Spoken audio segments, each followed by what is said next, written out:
The galaxy was never quiet. For 10,000 years there had always been noise.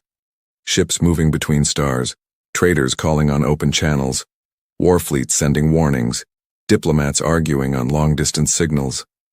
The galaxy was always full of sound, but 3 days ago everything stopped. Not slowly, not one by one, it stopped all at once. Like someone had reached out and pressed a button and turned everything off. Commander Wren was sitting in a broken chair when it happened. He was on what was left of Space Station Orion 7, a human station that had been damaged in a battle 4 years ago and never fully repaired. The walls had cracks in them. One of the windows had a long scratch across it from an old weapon hit. The lights flickered sometimes, but Wren liked it here. It was quiet, and quiet was rare in this part of the galaxy. He was drinking cold coffee and reading an old report when his screen went bright. Every screen on the station lit up at the same time. Wren put down his cup slowly. He stood up and walked to the main screen. His boots made a soft sound on the metal floor. He looked at the numbers and words running across the display. His face did not change, but his eyes moved fast, reading everything. The signal had come from Earth, one single transmission, sent to every receiving station in the known galaxy. It had reached places no human ship had ever traveled. It had passed through alien systems that humans were not even allowed to enter, and it had reached every screen, every receiver, every listening post in the galaxy at exactly the same moment. Wren read the first line of the report. Then he read it again. He sat down slowly in his chair, and he laughed. 3 days earlier, the Galactic Council had been meeting on Throne Station, a massive structure built by the Veth, the oldest and most powerful alien civilization in the galaxy. The Veth were tall, blue-skinned, and very old. Their civilization was 9,000 years ahead of Earth. They had ships that could cross entire star systems in hours. They had weapons that could destroy a moon. They had technology that humans had not even imagined yet. And they did not think much of humans. At the council table that day there were 12 alien species. The Veth sat at the head as always. Beside them sat the Kraul, 6 armed traders who controlled most of the galaxy's supply routes. Next to the Kraul sat the Dranasi, scientists who had mapped over 40,000 planets. Then came the Solvan, the Marathi, the Enoch, the Tarfen, and 5 others, each powerful, each ancient, each very sure of their own importance. And at the very far end of the table, almost at the door, sat the 2 human representatives. Their names were Ambassador Yara and her assistant, a young man named Cole. They had traveled for 3 months to reach this meeting. They had asked 6 times for a better seat at the table. They had been ignored 6 times. Yara sat with a straight back and a calm face. She had been an ambassador for 20 years. She was used to being ignored, but she had also learned something important over those 20 years. The moment you stop watching the quiet ones is the moment they surprise you. Today's meeting was about trade routes near the outer belt. The Kraul wanted more control. The Veth wanted to tax new ship paths. The Dranasi wanted to study a new gas cloud near one of the contested zones.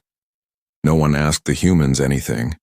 Cole leaned over and whispered to Yara, "Should we say something?" Yara did not look at him. "No," she said quietly. "Just watch." Cole frowned. He was new. He did not understand yet. The meeting went on for 4 hours. Voices rose, numbers were argued. 2 of the Solvan delegates left the room for a private conversation and came back looking satisfied. The Marathi proposed something that no one agreed to. A vote was called. Earth was not part of the vote. At the end of the meeting, the Veth Council leader, a tall old alien named Sovereign Dreth, looked at the human end of the table for the first time. "Humans," he said in the standard galactic language, "you may observe the new route maps when they are made available to lower civilizations." Cole felt heat rise in his face. Yara simply nodded. "Thank you, Sovereign." They left the room. Cole was angry. Yara was not. "Lower civilizations," Cole muttered as they walked down the corridor. "We've been traveling space for 300 years. We've built stations on 40 planets. "I know," Yara said. "Then why didn't you say anything?" Yara stopped walking. She turned and looked at the young man. Her eyes were calm, very calm. Because, she said, they are not ready to hear us yet. Cole did not understand what she meant. He would in 3 days. The silence started on a Tuesday. Station monitors across the galaxy noticed it first. The long-range receivers that usually picked up thousands of signals every hour suddenly went quiet. Ship-to-ship communications dropped to 0. Beacon signals from the Veth home system, which had been broadcasting continuously for 3,000 years, stopped. Just stopped. Emergency alerts went out to every major station. Scientists ran diagnostics, checking their equipment, checking their receivers, checking the signal relays between star systems. Everything was working perfectly. The galaxy had simply gone quiet. At first, people thought it was a technical error. Then they thought it was some kind of natural event. A wave from a dying star, a gravitational effect, something that science could explain. But the hours passed, and the silence continued. On Throne Station, the Galactic Council met again, but this time the mood was different. The Veth were standing instead of sitting, which no one had seen before. The Crowl were talking in low, fast voices. The Drenasi had their analysis machines running at full power and were getting no answers. Sovereign Dreth stood at the head of the room and said nothing for a long time. Then he said, "Find the source." Every team, every ship, every scanner in the galaxy turned on at once. And 2 days later, they found it. The silence had started from Earth, back on Orion 7. Commander Wren was now reading the full report for the 5th time. He had not slept. He had a team of 12 people on the station with him. 7 of them were engineers, 3 were scientists, 1 was a medical officer, and 1 was a young soldier named Private Danny, who was 17 years old and had been assigned to the station only 2 months ago. Danny knocked on Wren's door. "Commander, it's been a long time since you came out. Are you okay?" "Come in," Wren said. Danny stepped inside. She was small with short dark hair and careful eyes. She looked at the screens covering every wall of Wren's office, all of them showing the same thing. The galaxy's silence reports, the alien emergency broadcasts, the deep space scanner readings. "What's happening?" she asked. Wren looked at her. He thought for a moment. Then he pulled up a star map on the main screen. He pointed to a large blue mark near the center of the galaxy. "You know who the Veth are?" "Yes, sir. Oldest civilization, most powerful." "And the Crowl?" "Trade empire. They control half the supply routes. The Drenasi, the Solvan, the Mirathi." Danny nodded at each name. Wren looked at the map. 3 days ago, all of them went silent. Not just quiet, silent. Their ships stopped broadcasting. Their home stations stopped sending signals. It is as if they are still there, but they are no longer communicating. Danny stared at the map. What happened to them? Wren was quiet for a moment. Earth sent them a message. Danny blinked. Earth? Our Earth? Yes. What did the message say? Wren turned away from the screen. He walked to the small window of his office, the one with the long scratch across the glass. He looked out at the stars. They looked exactly the same as always, cold and distant and indifferent. "I'll tell you," he said quietly. "But first I need you to understand something. Something that most people in this galaxy have never understood about humans." Danny waited. Wren put his hand against the scratched glass. "Every species in this galaxy looked at us and saw weakness," he said. "They saw a small planet. They saw slow ships. They saw short lives. They saw technology that was behind theirs by hundreds or thousands of years. They saw arguments between countries, wars between ourselves. They saw humans who couldn't even agree with each other." He paused. "And they decided we were not important." Danny said nothing. She was listening carefully. "The Veth called us a lower civilization officially in front of every council in the galaxy. The Crowl refused to give us fair trade deals for 60 years. The Drenasi studied our planet without asking our permission. The Solvan used our outer belt territories as a testing ground for their weapons because they said humans were too weak to complain." His voice was not angry. It was quiet. Very quiet. "And we never complained," he said. "We never raised our voice. We never fired a single shot at any of them. We never sent a war fleet. We never even asked for an apology. Danny frowned. Why not? Ren turned from the window and looked at her. Because we were busy. On Earth, in a place that no map in the galaxy showed, deep under a mountain range in the southern hemisphere, there was a room, not a small room, a room the size of a city. It had been built over 150 years. Construction started quietly. In the early days when humans first made contact with alien civilizations and realized, very quickly, that the galaxy was not a safe or friendly place, the builders of that room had a simple idea. They could not compete with the Veth in ship technology, not for centuries. They could not match the Crowl in numbers. They could not match the Drenasi in science, not yet. But humans had one thing that no other species in the galaxy had ever developed, not because they weren't smart enough, but because they had never needed it. Humans had patience born from pain. Every other civilization that reached the stars had done so in a time of peace and growth. They expanded outward when things were good, when they were strong, when they had resources and safety. Humans reached the stars while still healing from centuries of war with each other. Centuries of disease, of loss, of rebuilding, of starting again and again and again. They knew how to wait. They knew how to endure. They knew how to build something slowly, carefully, quietly, over a very long time, without telling anyone. And that is exactly what they did.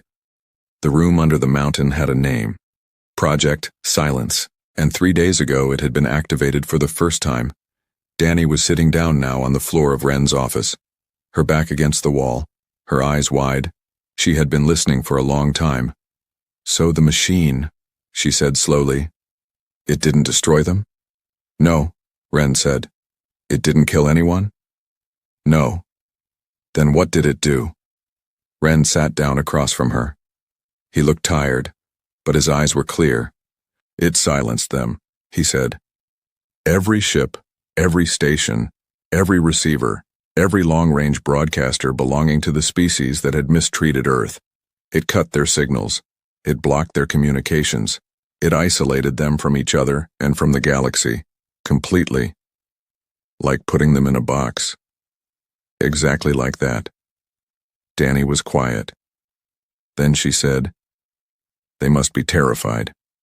"Yes," Ren said. "They are." Danny looked at the screens around her, at the silence reports, at the alien emergency alerts that had been running for 3 days from the species that were not yet silenced, the smaller civilizations, the ones that had stayed neutral, the ones that had sometimes been kind to Earth. "And the message," she said, "the 7 words?" Ren looked at her. For a long moment he said nothing. Then he stood up, walked to his desk, and turned the screen toward her.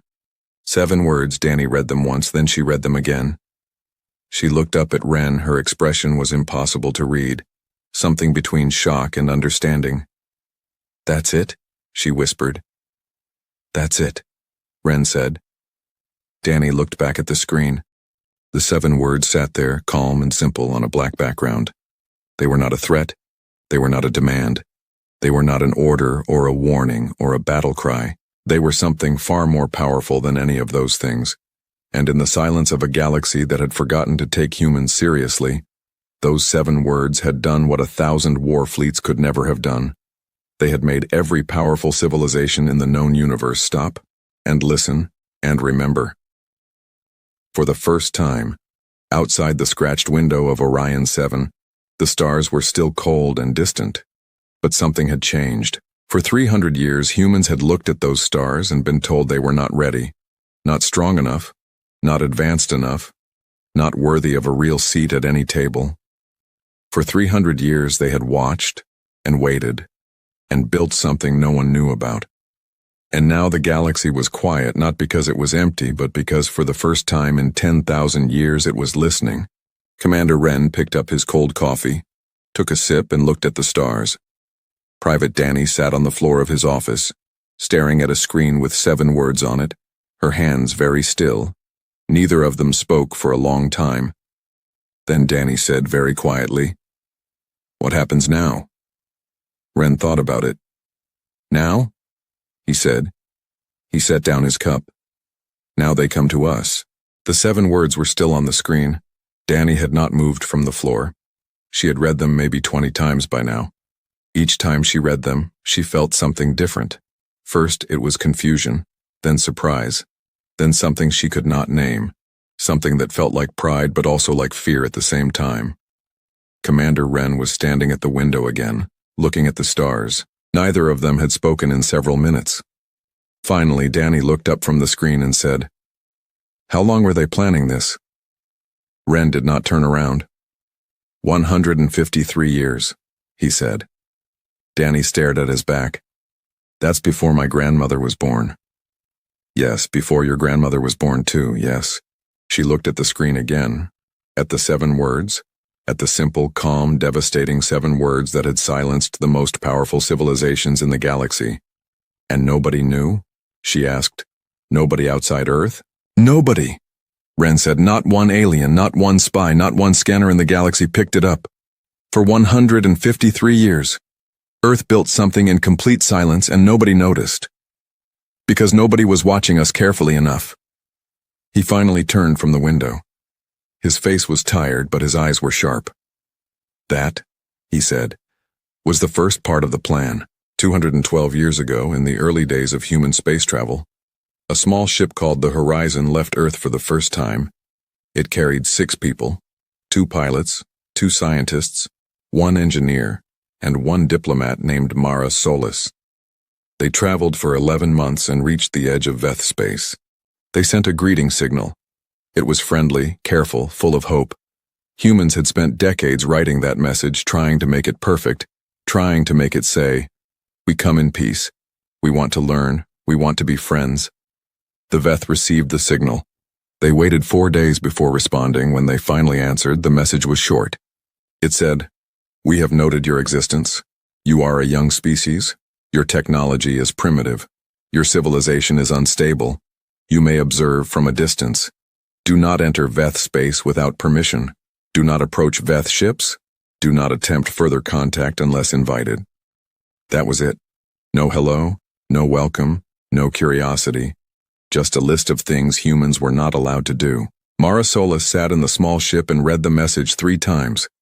Around her, the other 5 crew members were quiet. Some of them looked angry. One of the pilots had his jaw tight. The engineer was staring at the floor. Mara looked at all of them. Then she opened her personal log and wrote 1 sentence. She wrote, "They think we are nothing. Good. Let them keep thinking that." She closed the log. "Turn the ship around," she said quietly. "We're going home." "That's it?" the pilot asked. "We came all this way and we're just leaving?" "We're not just leaving," Mara said. "We're starting." Nobody understood what she meant. Not yet. When Mara Solis returned to Earth, she did not give interviews. She did not speak to the public. She went directly to a private meeting with the 12 people who led Earth's space program. She sat down and she told them exactly what she had seen and heard. Then she said, "We have 2 choices." The room was quiet.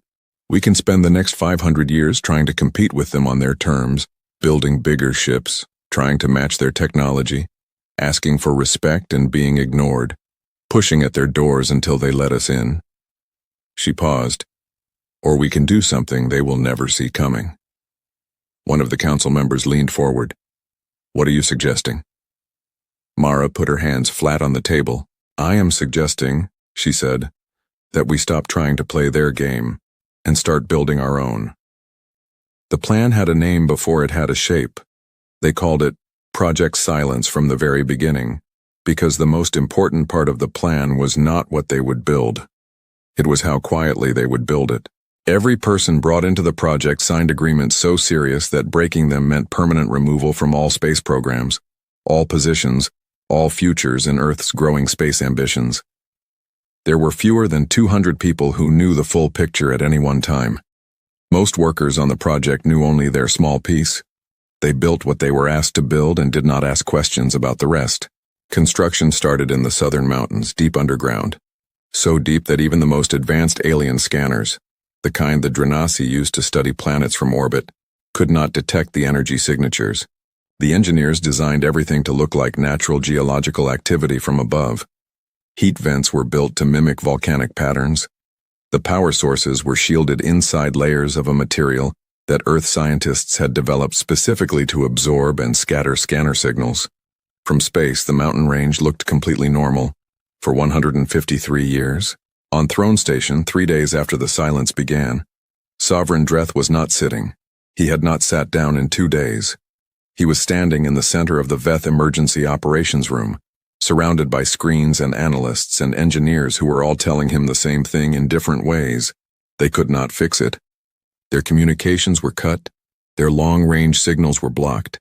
Their ships could still travel but could not talk to each other across distances. The entire network that held Veth civilization together, the web of signals and broadcasts and data streams that connected their homeworld to their colonies and stations and fleets, was silent, and they could not find the source. They could not find it because it was not a signal. It was not a weapon firing at them. It was not a virus in their systems. It was something else, something none of their scientists had any category for. One of the senior analysts, a young Veth named Asa, finally came to Dreth with a theory. "Sovereign," she said carefully, "there is only one transmission we have found that correlates with the start of the silence." Dreth looked at her. "What transmission?" Asa hesitated. "It came from Earth." The room went very quiet. Dreth stared at her for a long moment. "Earth?" he repeated. "Yes, Sovereign. The humans." "Yes." Dreth turned slowly and looked at the main screen, where a galaxy map showed the affected zones. Every civilization that had ever mistreated Earth was dark on that map. Silent, isolated. The civilizations that had been neutral or kind to humans, small planets, young species, a few trading outposts that had always dealt fairly with human ships. They were still lit up, still broadcasting, still connected. Dreth understood, in that moment, what he was looking at. He understood the pattern. He sat down, very slowly for the first time in 2 days. "Get me everything we have on Earth's underground construction activity," he said quietly. "Everything going back 200 years. Asa nodded and left quickly. Dreth sat alone in the middle of the busy room. For 9,000 years, the Veth had been the most powerful force in the galaxy. For 9,000 years, nothing had surprised them. He put his hands together and thought about a small blue planet that nobody had taken seriously. And for the first time in his very long life, Sovereign Dreth felt something unfamiliar. He felt afraid. Back on Orion 7, Commander Wren had called the whole team together. All 12 of them were in the main hall, sitting on crates and chairs on the floor. The engineers, the scientists, the medical officer, and Private Danny, who was still holding the tablet with the 7 words on it like she was not ready to put it down. Wren stood in front of them. "You've all seen the reports," he said. "You know what's happening in the galaxy right now. I'm not going to pretend this is a small thing. It is not a small thing." He looked around the room. "Earth activated Project Silence 3 days ago. Most of you have heard that name for the first time today. Some of you maybe heard rumors, but let me tell you what it actually is." He pulled up the galaxy map on the hall screen. The same dark areas, the same silent zones. "Project Silence is not a weapon in the way we normally think about weapons," he said. "It does not fire, it does not explode, it does not destroy. What it does is something much more precise." He pointed to the dark zones on the map. "It cuts signals, specifically. It cuts the communication signals of any civilization that Earth designates. It wraps around their broadcast frequencies and absorbs them, completely, perfectly, without leaving any trace that can be tracked or reversed. From the inside, it feels like the universe went silent. From the outside, it looks like they simply stopped talking." One of the engineers, a heavy-set man named Soros, raised his hand. "How does it reach that far? We're talking about civilizations on the other side of the galaxy." "Because it doesn't travel," Wren said. "It's already there." The relay network was built over 100 years. Tiny nodes, smaller than a coin, placed on thousands of asteroids and dead moons and uninhabited rock in every corner of explored space. No power signature, no broadcast signal. They sit dormant until activated, and when Earth sent the command 3 days ago, every single node activated at the same time. The room was silent. 100 years of placing those nodes, Wren said. Human ships traveling routes that nobody cared about. Exploration missions to worthless rocks. Scientific surveys of dead systems. Every single one of those missions placed nodes. Nobody was watching because nobody thought human ships were doing anything important. Danny spoke from her spot on the floor. They were hiding in plain sight. Yes? Ren said. Soro spoke again. And the affected civilizations, the Veth, the Crowl, all of them, they can't reverse it? They cannot reverse what they cannot find, Ren said. The nodes do not broadcast. They only receive the activation signal and then absorb outgoing transmissions. There is nothing to track, nothing to scan for, nothing to locate. Another engineer, a woman named Priya, was frowning. Why these specific civilizations? Why not all of them? Ren looked at her. Because Earth is not trying to take over the galaxy, he said. Earth is not trying to punish everyone. Earth is trying to correct a specific injustice.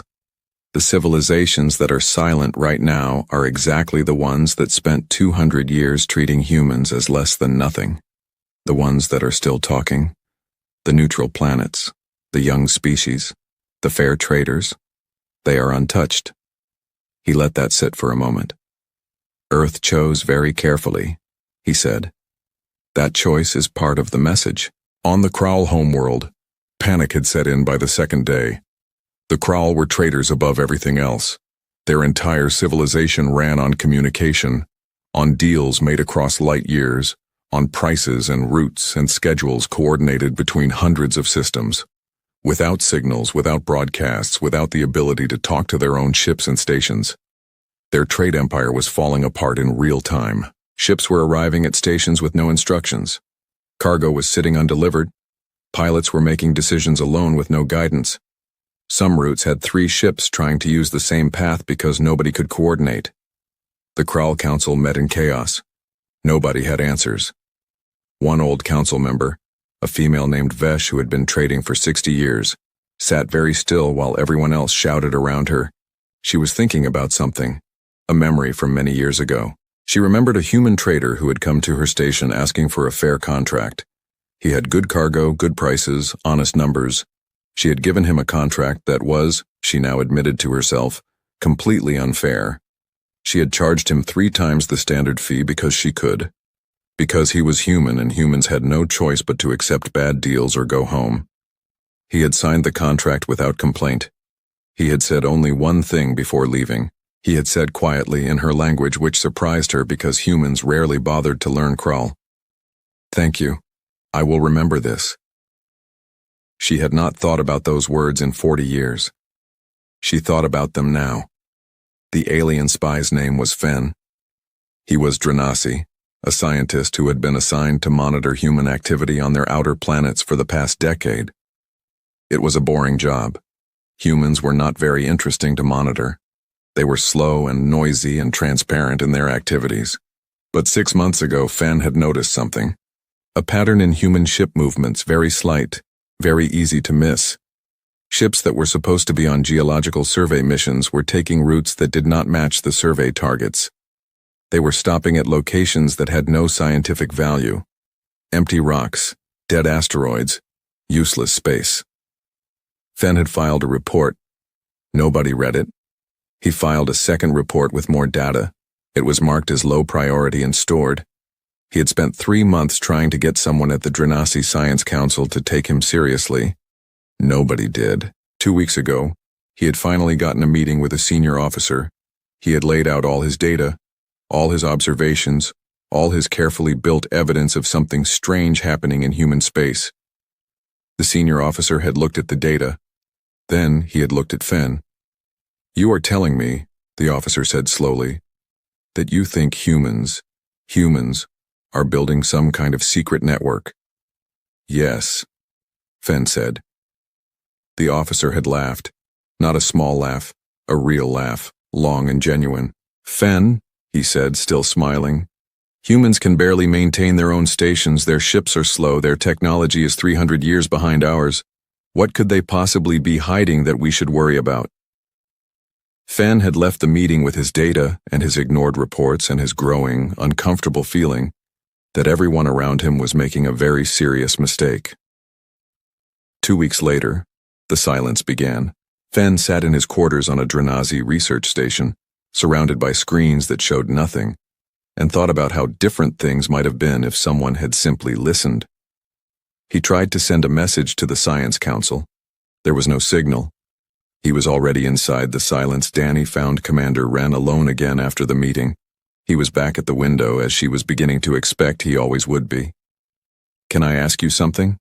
she said. "Yes." She stood beside him and looked at the stars. "Did you know?" she asked. "Before 3 days ago, did you know about Project Silence?" Wren was quiet for a moment. "I knew something was coming," he said. "I didn't know what or when. I was given a sealed file 10 years ago when I took command of this station. I was told not to open it until I received a specific signal from Earth. 3 days ago I received that signal, and I opened the file. And what was in it?" "Everything," he said. "The full history of the project, the technical details, the plan for what comes next, and a letter." Danny looked at him. "A letter from who?" Wren was quiet again, longer this time. "From Mara Solis," he said. "Written before she died, 60 years ago. She wrote it for whoever would be standing in a place like this on a day like this. She wanted someone to understand why. Why they did it. Why they waited," he said. She wrote, "We did not wait because we were afraid. We waited because we wanted to be sure. We wanted a solution that would not start another war. We wanted something that would make them stop, without anyone dying, without a single shot fired, without making ourselves into the same thing they were." He looked at the stars. She said, "The hardest thing a people can do is hold their anger for 100 years and still come out on the other side choosing not to destroy." Danny was quiet. Outside, the stars were cold and still. "What happens now?" she asked. Wren had answered this question once already today, but this time he took longer. "Now the ones who are silenced realize that they cannot fix this alone," he said. "Now they start looking for someone to negotiate with. Now they start understanding that the only way out of the silence is through Earth." He turned from the window. "And now," he said, "for the first time in 200 years, they come to us as equals, not because they want to, but because they have no other choice."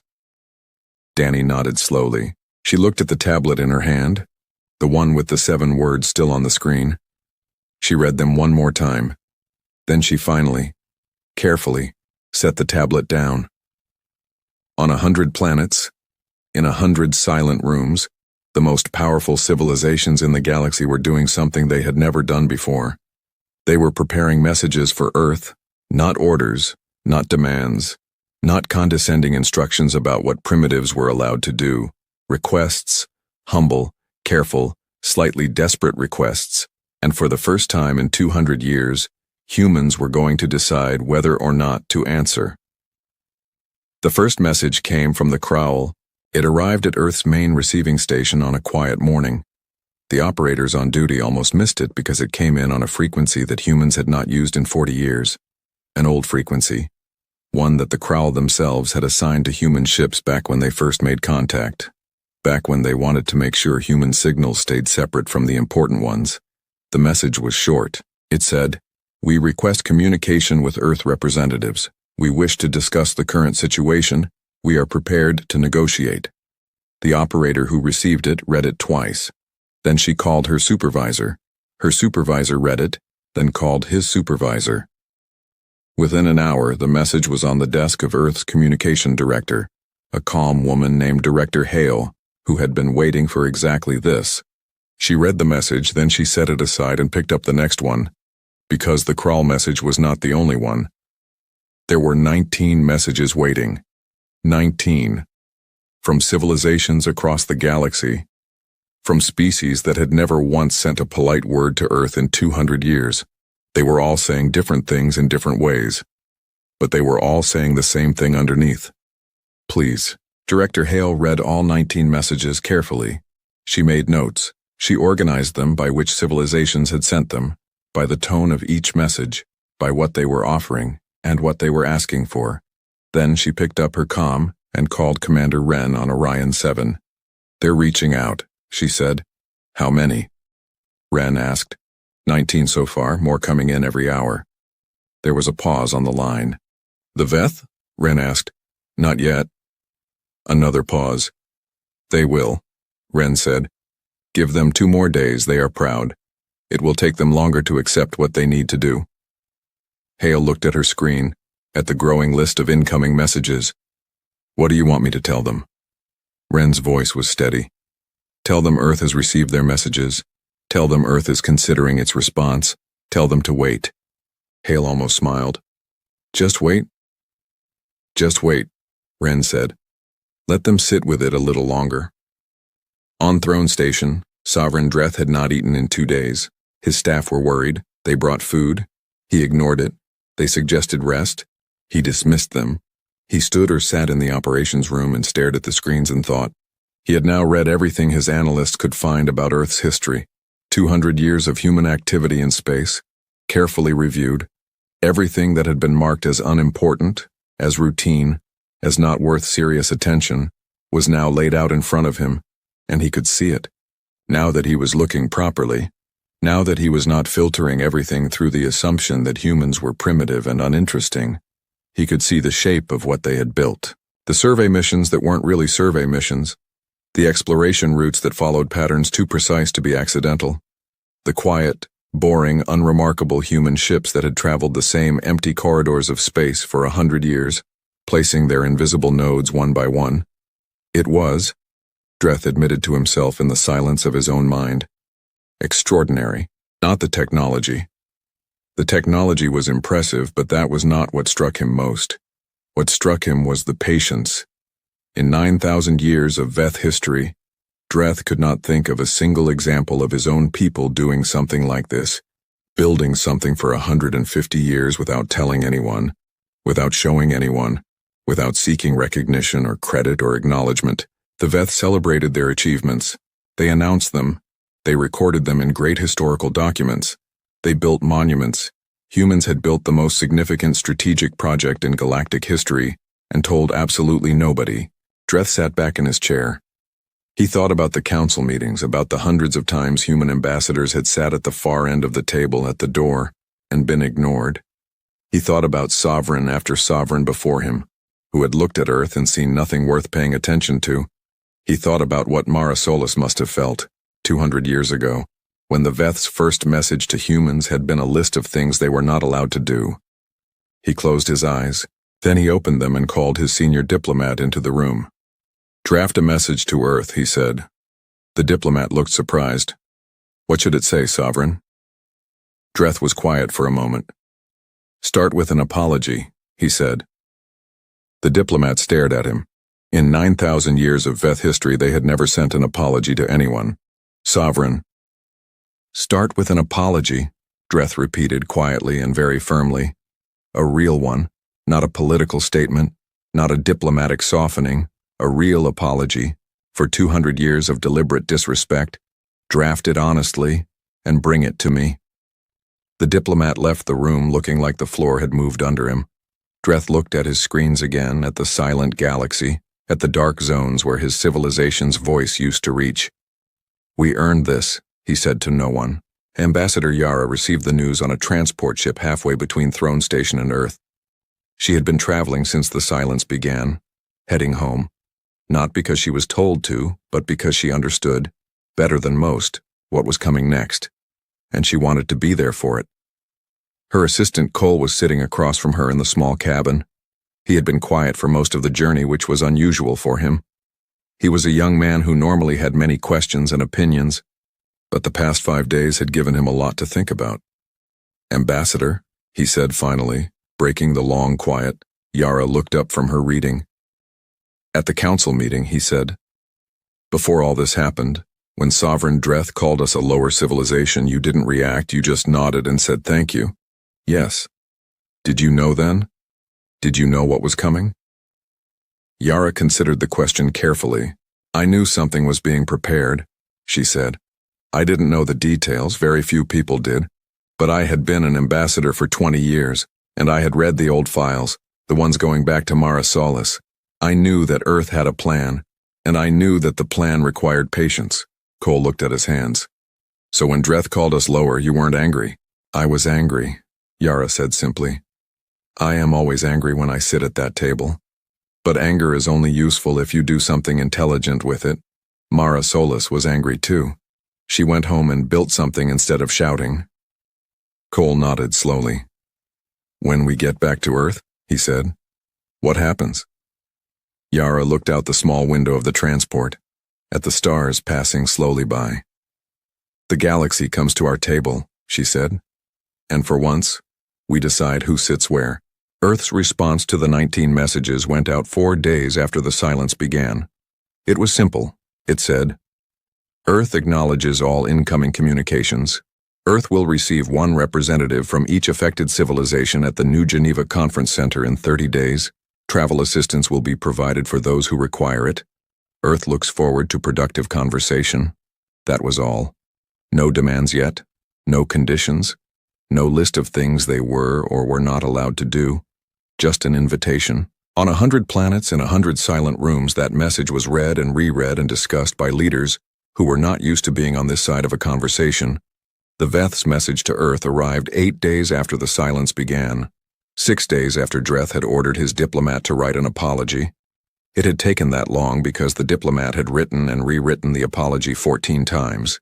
Each version had been too formal or too vague or too political or too short. The final version was none of those things.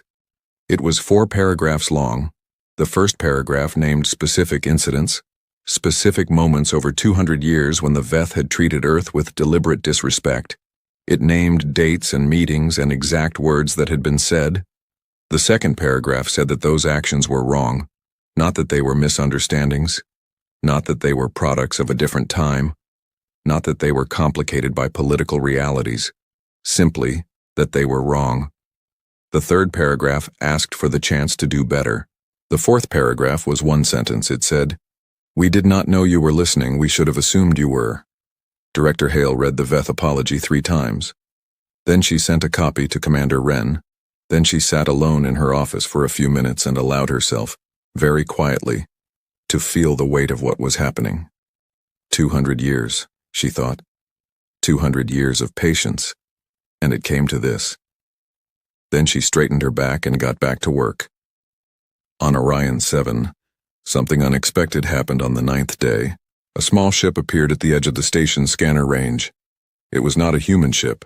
It was Drenasi, old model, lightly powered, the kind of ship used for single-person research trips. It sent a request to dock. Wren looked at the request for a long moment, then approved it. The Drenasi who came through the airlock was not what any of them expected. He was small, younger than most Drenasi that humans had dealt with.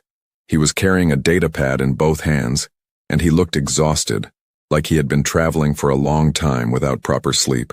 His name, he told them, was Fen. Wren had him brought to his office. Fen sat down and put his data pad on the desk. I filed reports, he said without introduction, without small talk. 6 months ago I found the pattern in your ship movements. I figured out that something was being built. I filed 2 reports and requested 3 meetings. Nobody listened to me. Wren looked at him calmly. I know. Fen blinked. You know? We monitored all Drenasi internal communications that mentioned human activity, Wren said. We saw your reports. We tracked your meeting requests. We were watching to see if anyone would take you seriously. Fen stared at him. And if they had? If someone had listened to me? Then the plan would have moved to its next phase earlier, Wren said. We had contingencies. Fen was quiet for a moment. He looked at the data pad in front of him, then back at Wren. I came here, he said slowly, because I want you to understand something. I am not here as a Drenasi representative. I am not authorized by anyone. I came on my own, in my own ship, because I think someone needs to say this to a human directly. Wren waited. Fen took a breath. What your people built is remarkable, he said.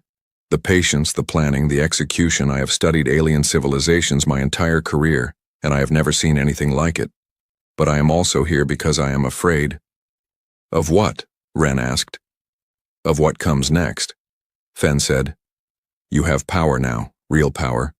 the kind no single civilization has held in a very long time. And I have read enough history to know what usually happens when a civilization gets that kind of power suddenly. He looked at Ren directly. "What are you going to do with it?" he asked.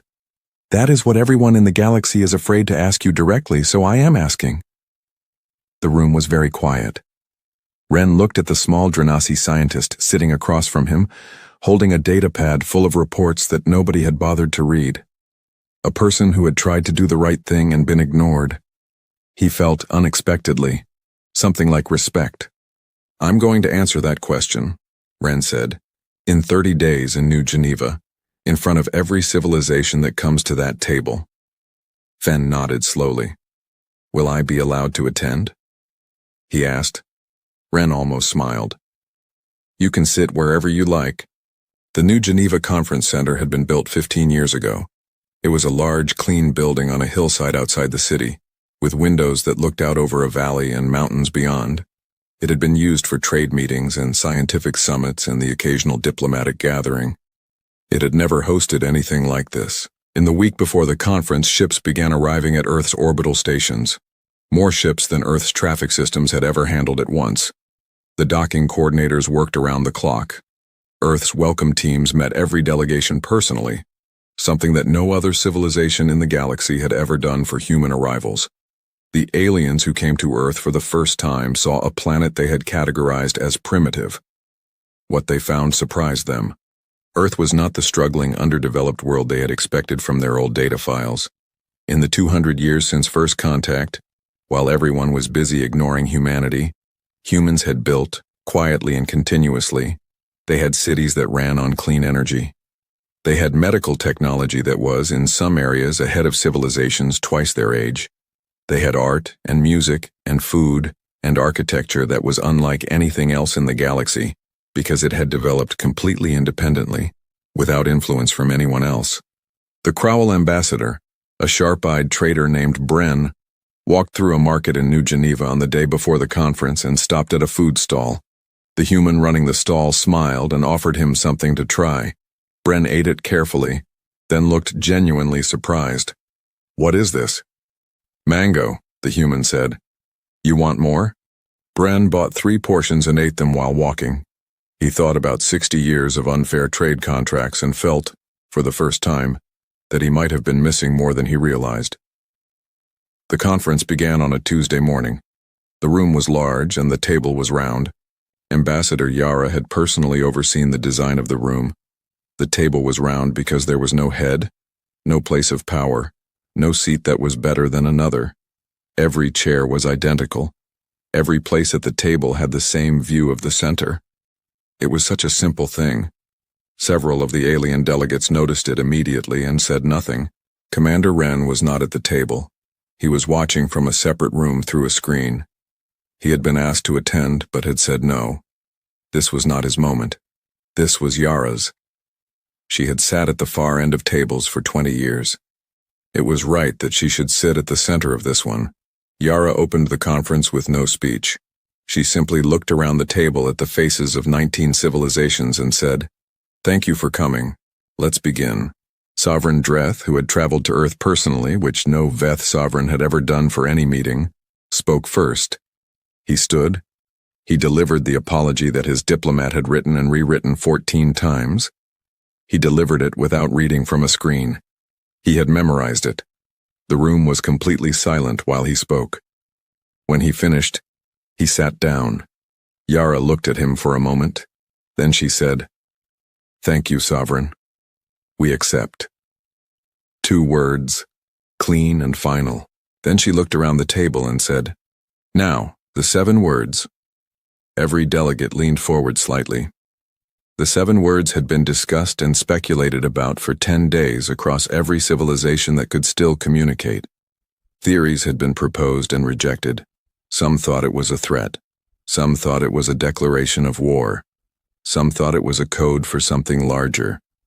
Yara put them on the screen at the center of the table. 7 words. Every delegate read them. The room stayed silent for a long moment.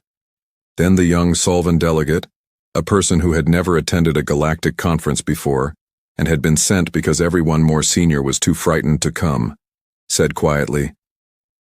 That's all? That's all, Yara said. The 7 words on the screen were simple. They said, "We remember everything, do you?" The young Solvan delegate sat back in their chair. They thought about every history lesson they had ever received about Earth, every dismissive sentence, every time a teacher had moved quickly past the human section because there was nothing important to cover. They thought about what it meant that a civilization had been quietly watching and remembering for 200 years, and they understood, finally, completely, what kind of people they were now sitting across from. Not angry people, not vengeful people, patient people, the most patient people in the galaxy, and that, the young delegate realized, was far more powerful than any weapon. Yara looked around the round table one more time. Earth is not here to punish anyone, she said. Earth is not here to take anything. Earth is here to establish one simple thing. She paused. From today, every civilization at this table treats every other civilization at this table as an equal. No more lower civilizations, no more primitive labels, no more unfair contracts or unauthorized studies or disrespectful assignments at the end of the table. She folded her hands. In return, the silence ends. We release your communications. We restore your signals. We return everything to normal. She looked at Dreth, then around the full circle.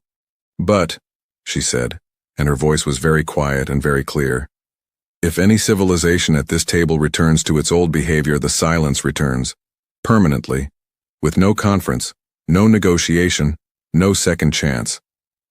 The room was still. Do we have an agreement? Yara asked. Nobody spoke for a moment. Then Sovereign Dreth, oldest diplomat in the room, representing the oldest civilization in the galaxy, put his hand flat on the table. Agreed, he said one by one, around the round table. Every delegate did the same. In a room down the corridor, watching through a screen, Commander Wren sat back in his chair. Private Danny was standing beside him, watching the same screen. She had asked to come, and he had said yes. She watched the hands go down around the table, one after another, and felt something she did not have a word for yet, something large and quiet and permanent. Is it over? She asked. Wren thought about it. The waiting is over, he said. Now the real work starts. Danny nodded. She looked at the screen, at the round table, at the equal chairs, at Yara sitting calmly at the center of something that had taken 200 years to build. Commander, she said. Yes. Those 7 words, she said. We remember everything. Do you think they really understood? All those civilizations? Wren watched the screen. They do now, he said. The conference ended on a Wednesday evening. The delegates left the round table slowly. Some of them stood outside the building for a while, looking at the Earth sky, at the clouds and the blue color that was different from the skies of their own worlds. Some of them talked quietly to each other in small groups. Things that were not said inside the room were being said now, in lower voices, in the open air of a planet they had underestimated. Sovereign Dreth stood alone near the entrance of the building. He was looking at the mountains in the distance. Ambassador Yara walked out and stood beside him. They did not speak for a moment. Then Dreth said without looking at her, "How long have you known? About the project?" Yara looked at the mountains. 20 years. I knew something was being built. I didn't know exactly what until 10 days ago. And you sat at that table, Dreth said. All those years, every meeting, every time we ignored you, every time we put you at the far end of the room, you knew. Yes. Dreth was quiet for a long time. That must have been very difficult, he said finally. Yara considered this. It was necessary, she said. Difficult things usually are. Dreth nodded slowly. He looked at the sky, at the unfamiliar clouds of an unfamiliar world. In 9,000 years, he said, my civilization has never apologized to anyone, not once, not in any record I have ever read. Yara said nothing. It felt, Dreth said, then stopped. He started again. It felt correct. That surprised me. I expected it to feel like defeat. It did not feel like defeat. Yara looked at him. Because it wasn't defeat. It was the first honest thing the Veth have done in a very long time. Dreth looked at her. His very old eyes were calm. You are a remarkable diplomat, Ambassador. Yara smiled, just slightly. I had a good teacher. She died 60 years before I was born. But she left very good notes. Dreth understood who she meant. He looked at the mountains one more time. Then he went back inside to begin the process of going home. 2 days after the conference, Earth began releasing the silence. It did not happen all at once. Director Hale had designed the release process carefully, deliberately. The signals were restored one civilization at a time, starting with the smaller ones, the ones that had been caught in the silence not because of their own actions but because they were connected to larger silenced networks. For each restoration, Earth sent a personal message to the civilization being reconnected. The message was the same for all of them. It said, "Your communications are restored. Earth looks forward to a new relationship built on mutual respect. We remember the past. We choose the future." Each message was signed personally by Ambassador Yara. The Crowl were restored on the 3rd day. Their signals came back online in the middle of the night, and the reaction across their communication networks was immediate. Ships that had been drifting without instruction suddenly received new coordinates. Traders who had been sitting on undelivered cargo got their orders. Station managers who had been making solo decisions for 10 days finally heard from their headquarters. The relief was enormous. Bren, the Crowl ambassador who had eaten mango in the New Geneva market, was standing in his ship's communication room when the signal came back. He heard his home station's voice for the first time in 10 days. He sat down in a chair and breathed out very slowly. Then he called his council and began the process of reviewing every trade contract that Crowl had with human businesses, every unfair deal, every inflated fee, every contract that had taken advantage of human desperation for trading rights. He had a long list. It would take months to fix all of them. He was prepared to take that time. The Veth were restored last. Dreth was back on Throne Station when it happened. He was standing in the operations room, the same room where he had spent 10 days watching his civilization's voice disappear into silence. The screens around him went from dark to bright all at once, signal after signal, coming back online. His homeworld, his colonies, his fleets, all of them reconnecting, all of them sending the same panicked and relieved and confused messages at the same time. His senior communications officer turned from her station with wide eyes. "We're back," she said. Dreth nodded. He looked at the screens, at the returning signals, at the galaxy slowly lighting up again.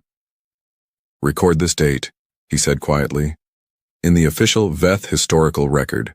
Record it as the day the Veth civilization learned the most important lesson in 9,000 years. His officer looked at him, waiting. "Record it as the day," Dreth said. "We discovered that being the oldest is not the same as being the wisest." On Orion 7, Commander Wren received a direct call from Earth Command on the 14th day after the conference. The call was not from Director Hale. It was from someone Wren had not spoken to in several years, an old general named Marsh, who had been one of the original architects of Project Silence, one of the 12 people who had kept the full secret for decades. Marsh was very old now. His hair was completely white, and his face had the kind of lines that came from carrying heavy things for a long time.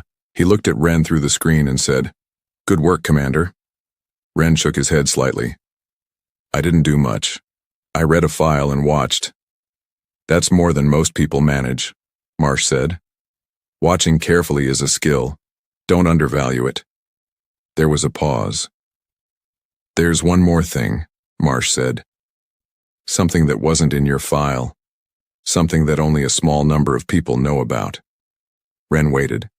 "The civilizations that were silenced," Marsh said. "They think their communications were simply blocked. They think Project Silence is a signal jamming technology." "It's not," Wren said. "It is," Marsh said. "Partially. But there is a second component, one that was never made public. Not even to the affected civilizations." He leaned forward slightly. "When the silence activated, it didn't just block signals. For the 12 most aggressive civilizations, the ones with the longest history of direct harm toward Earth, it did something else as well.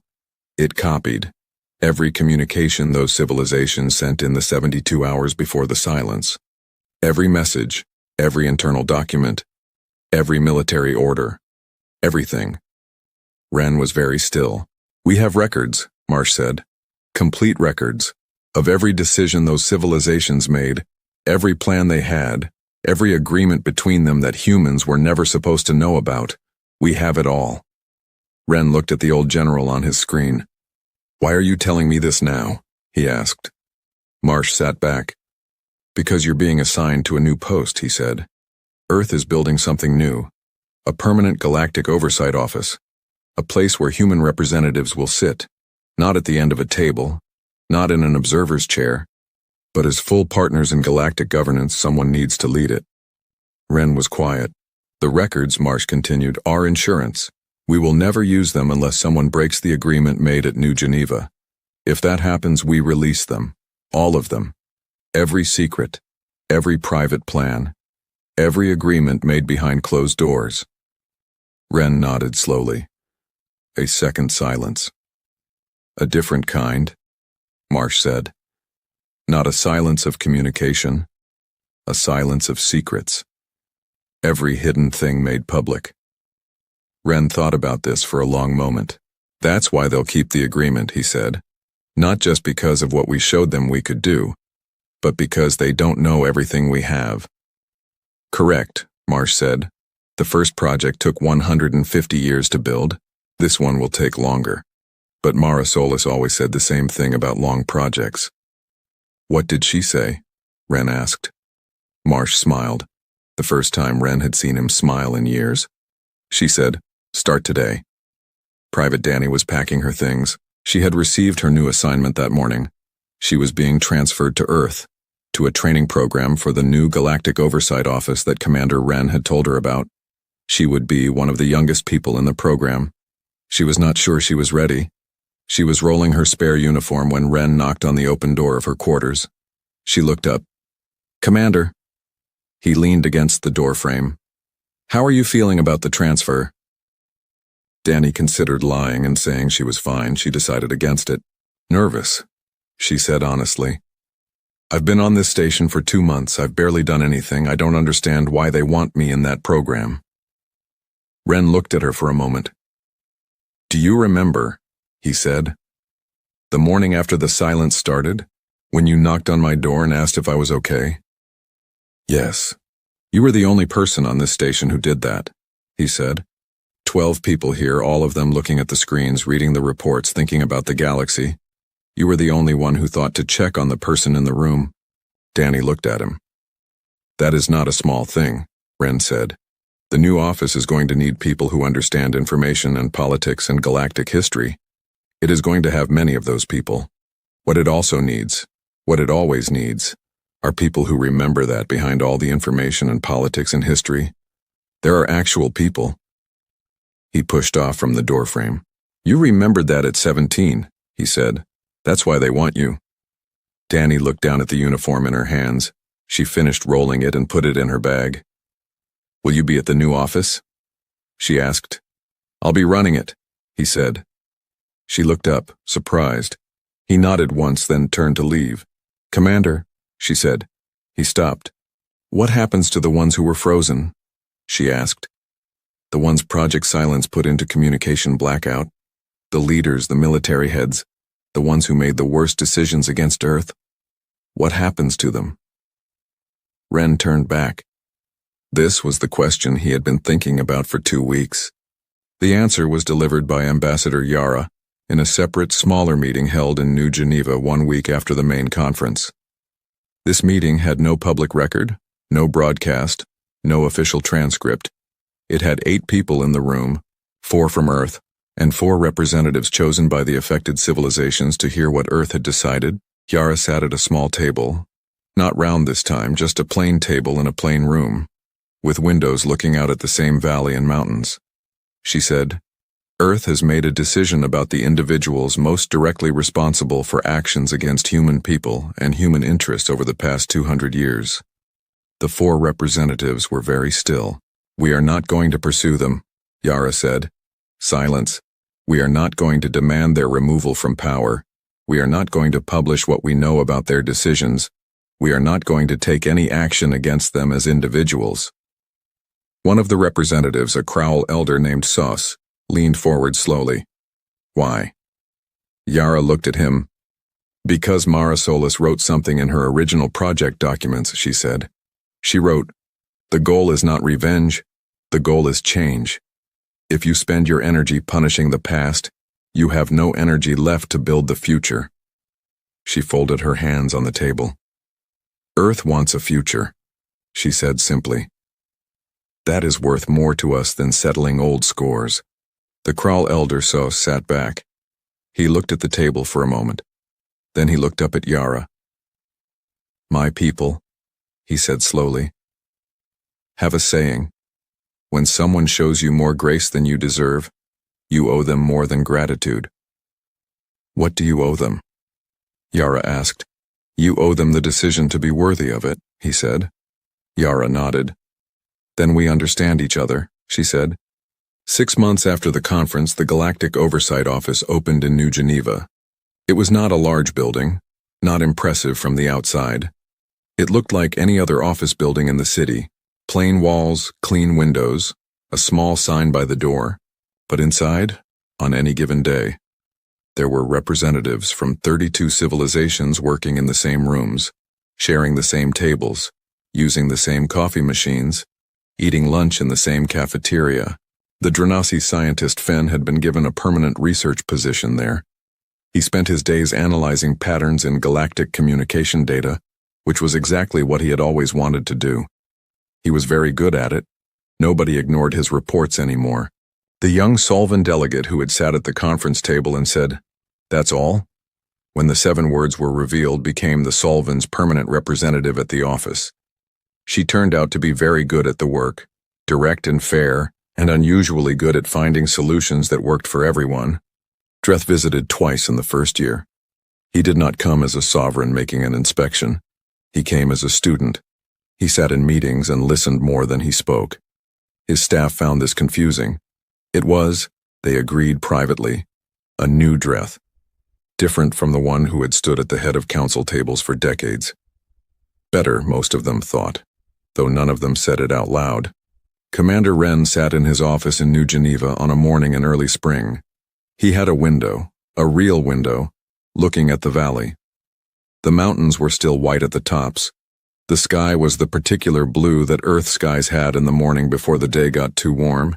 He had a cup of coffee, hot this time. On his desk was a stack of reports, signal monitoring summaries, trade agreement reviews, a draft of new guidelines for how galactic exploration missions should operate. A request from a small young civilization on the edge of explored space who had just made contact and wanted to know if anyone was friendly. He had written yes on that last one already and sent it back, along with an invitation. There was a knock at his door. "Come in," he said. Danny opened the door. She was in a new uniform now, the dark blue of the oversight office. She was still small, still had short dark hair and careful eyes. But something had settled in her expression over the past 6 months, a steadiness that had not been there before. "Morning briefing in 10 minutes, she said. "I know," Wren said. She started to leave. "Danny?" She turned back. Wren looked at her for a moment, then out the window at the mountains. "Do you know what Mara Solis said in the last entry of her personal log?" he asked. "The one she wrote the day before she died?"